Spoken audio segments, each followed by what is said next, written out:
So, clearly these are very, familiar characters, but this is a very different take on them. What can you say about this version of this famous character you're playing? A lot of people are saying it's a really different take, and I think that's true, but not so much.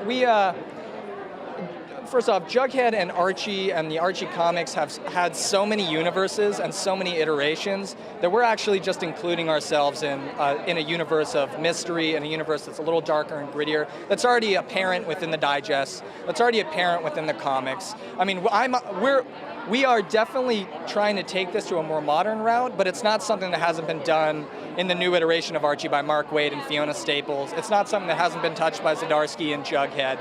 So yes, it's something that feels new because it's live action, but we're still basing these characters fundamentally and completely off the characters that have already existed.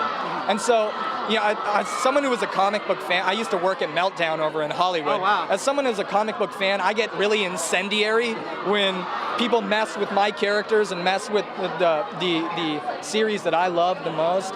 So we know that we don't want to do any injury to the people who have been reading Archie comics since, most of them have not been alive since the 40s. But, right. But for the long-lived, huge fans of these comics, I know personally I don't want to anger the crowd that I feel so very part of. Do you know what I'm saying? Oh, yeah. So I think talking about it as if it's something different is not necessarily the case.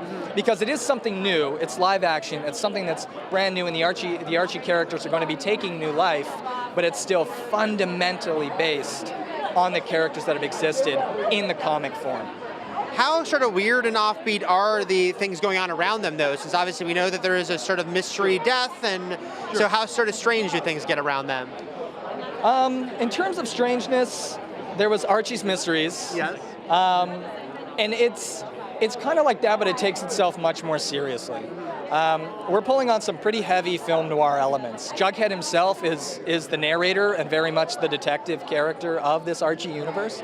But it's still, the main thesis of the show is still Betty, Veronica, Archie, and Jughead being a weird little schemer. Right. So the mysteries are strange, but there's still something that would shock anyone living in a small town, and I think that's the purpose. It feels like a comic form of a traumatized teen life, and that's really fundamentally what Archie's always been about, is this teen drama, this sort of thing. Now, again, we're pulling off some film noir elements, we're making it a little grittier, we're asking the audience to get a little more involved in this, but I think people are really going to take to this. It feels really nice and moody and strange and weird. And if they're fans of the Archie mystery stuff, that's going to be including itself right in.